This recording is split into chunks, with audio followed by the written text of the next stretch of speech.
নমো নমঃ। শুভ সন্ধ্যা। আজ দীর্ঘ 11 দিন পর বিছানা ত্যাগ করেছি অসুস্থতাবশত।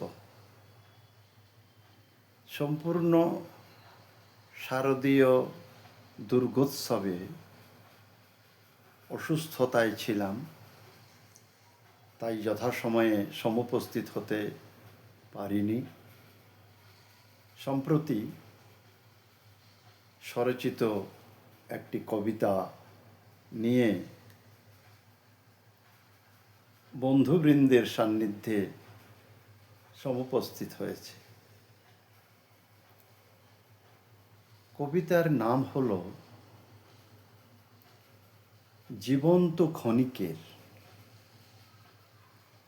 জীবন্ত ক্ষণিকের ক্ষণিকের এই তো সংসার, তবু কেন অভূমে ভূমা ভাবি ভাবি অসার সার।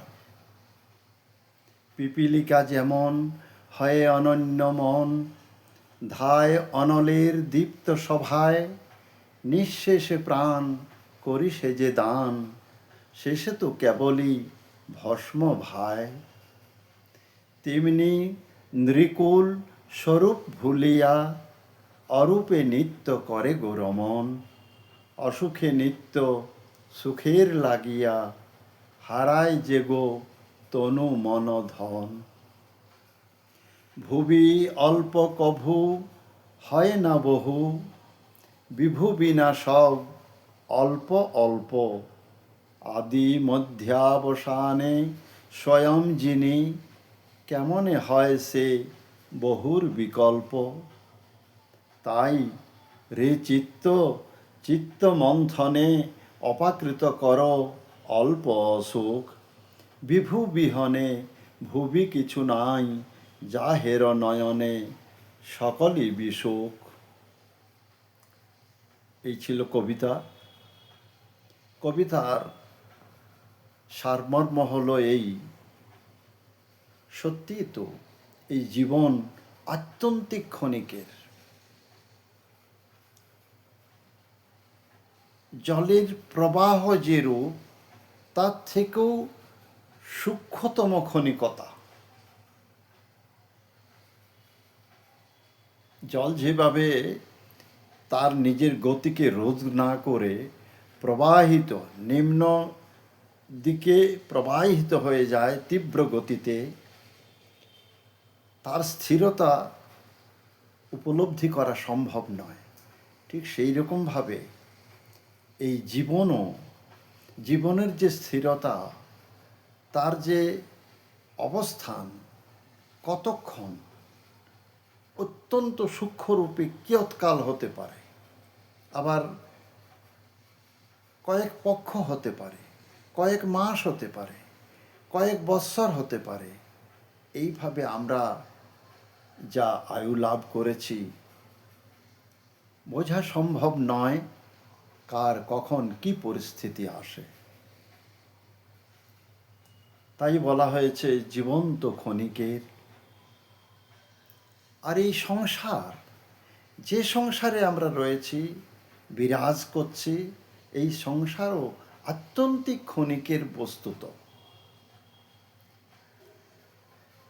তবু বলছেন, বলা হচ্ছে তবু কেন অভূমে ভূমা ভাবি। যে বস্তু ভৌম বস্তু নয়, ভূমা নয়, তা অভূম। সেই অভূমে অভূম বস্তুকে আমরা ভূমা ভেবে নিই। এই ভেবে নেওয়াটাই হলো অজ্ঞানতার মূল কারণ। এই ভাবনা আমাদের হয় অজ্ঞানতাবশত। যেটা বস্তুত দুঃখদ, সুখদায়ী নয়, সুখদ নয়, তাকে আমরা সেই দুঃখদকে সুখদ মনে করি। এটা অজ্ঞানতাবশত। পুঙ্খানুপুঙ্খ যদি বিবেচনা করা হয় তাহলে বোঝা যায় ক্ষণিক বস্তু, ক্ষণিকের বস্তু, ক্ষণিক কাল, ক্ষণিক মুহূর্ত, সেই মুহূর্ত কার কখন কিভাবে কি পরিস্থিতিতে উদয় হবে বলা সহজ নয়, সম্ভব নয়।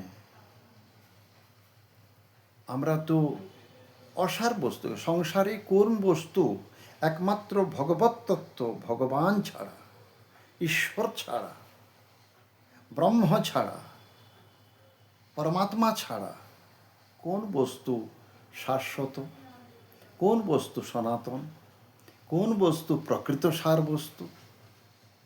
এ তো ভৌতিক, জাগতিক, লৌকিক। অতএব এই ভৌতিক বস্তুতে আমরা অজ্ঞানতাবশত সাময়িক আনন্দ লাভ করি, সাময়িক সুখানুভূতি হয়। এই জন্য আমরা বলি অসারকে আমরা সার মনে করি, আমরা ভাবি তাই। পিপীলিকা যে রূপ অনলের দীপ্ত সভায় উত্তপ্ত অনল, লেলিহান অনল যেমন ঊর্ধ্বগতিতে উত্থিত হয়, সেই বস্তুকে নিরীক্ষণ করে পিপীলিকা আকর্ষিত হয়ে তাতে গিয়ে নিজের জীবনকে বিসর্জন দেয়। ওই অনলে পিপীলিকা কখনোই জীবন লাভ করবে না, তাকে জীবন বিসর্জন দিতে সে বাধ্য এবং শরীর ভস্মে পরিণত হয়ে যায়। তাই বলা হয়েছে পিপীলিকা যেমন হয়ে অনন্য মন, আর কোনো দিকে মন তার থাকে না, ওই দীপ্ত অনলের দিকে আকর্ষিত হয়ে ধাবিত হয়। ধায় অনলের দীপ্ত সভায় নিঃশেষে প্রাণ করি সে যে দান, শেষে তো কেবলই ভস্ম ভাই। ভাই মানে দেখা যায়। তেমনি নৃকুল, নৃ মানে মনুষ্য, মনুষ্যকুল নিজের যে স্বরূপ, জীবের স্বরূপ হয় কৃষ্ণের নিত্য দাস। সুতরাং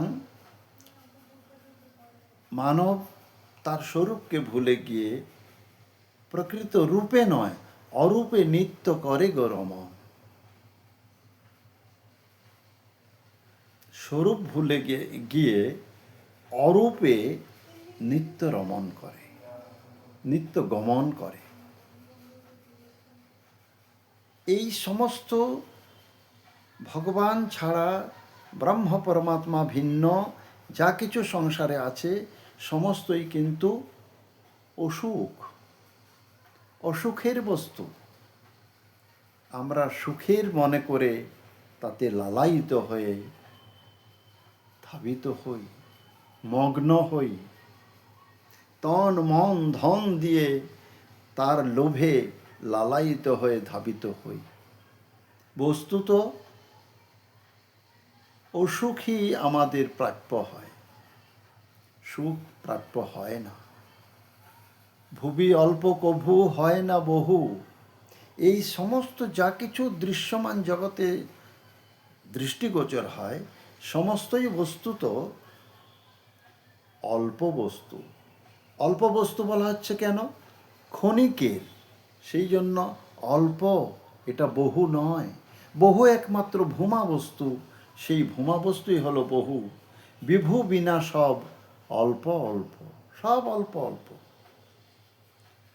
তার আদিতে অল্প, মধ্যে অল্প, অবসানে অল্প, সার্বত্রিক অল্প। আর সেই আদিতে, মধ্যেতে এবং অবসানে যিনি বিরাজ করেন তিনি নিত্য সত্য শাশ্বত সনাতন, এবং তিনি হচ্ছেন একমাত্র বহু। এই বহুর কোনো বিকল্প হয় না। তাই রে চিত্ত, চিত্তকে সম্বোধন করে বলা হচ্ছে, তাই রে চিত্ত, চিত্ত মন্থনে অপাকৃত করো অল্প অসুখ, বিভু বিহনে ভুবি কিছু নাই। বিভু, বিভু চৈতন্য, সেই বিভু চৈতন্য ভিন্ন এই সংসারে কিছু নাই। যাহের নয়নে সকলই বিসুখ, যা দৃষ্টিগোচর হয় সমস্ত কিছুই বস্তুত বিসুখ, অসুখ, সুখ নয়। আর ভূমা বস্তুই একমাত্র সুখের বস্তু, ভূমাই একমাত্র সুখ প্রদান করতে পারেন। সেই ভূমা, তাই উপনিষদ বলছেন, ইয়ো বৈ ভূমা তৎসুখম নাল্পে সুখমস্তু। সেখানে বলেছেন অল্পেতে সুখম নহি, অল্পেতে সুখ নেই। তাহলে বোঝা যাচ্ছে যে দৃষ্টিগোচরীভূত ঈশ্বর ব্রহ্ম পরমাত্মা ভিন্ন যা বস্তু, যে কোনো বস্তু হোক না কেন, সবই অল্প। উপনিষদের এই বাক্যতে প্রমাণিত হচ্ছে। ইয়ো বৈ ভূমা, তাহলে ভূমা বলেছি প্রথমেই যে ভূমা বলতে একমাত্র তিনি।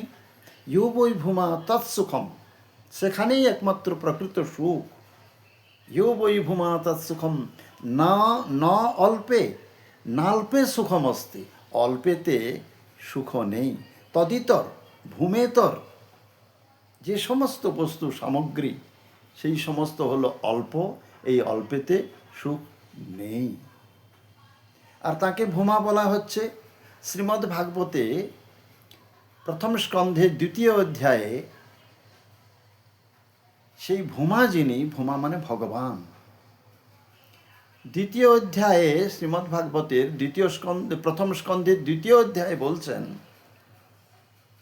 वदन्ति तत्तत्त्वविदस्तत्त्वं यज्ज्ञानमद्वयं ব্রহ্মেতি পরমাত্মেতি ভগবানিতি শব্দ্যতে। তাকে বলছেন ব্রহ্ম, তাকে বলছেন পরমাত্মা, তাকে বলছেন ভগবান। 3টি শব্দের কথা বলেছেন। এই 3টি শব্দ ব্রহ্ম, যারা ব্রহ্মবাদী, যারা অদ্বৈতবাদী, তারা ব্রহ্মতত্ত্ব চর্চা করেন, ধ্যান করেন, মনন করেন, চিন্তন করেন। আর যারা যোগী, তারা পরমাত্মা তত্ত্ব চিন্তনে রত হন, পরমাত্মা চিন্তনে মগ্ন হন। আর যারা ভক্ত, তারা ভগবানে তাদের নিষ্ঠা, তাদের ত্যাগ তিতিক্ষা সব কিছুই ভগবানের জন্য, ভগবত তত্ত্বে তারা নিষ্ণাত হন। সুতরাং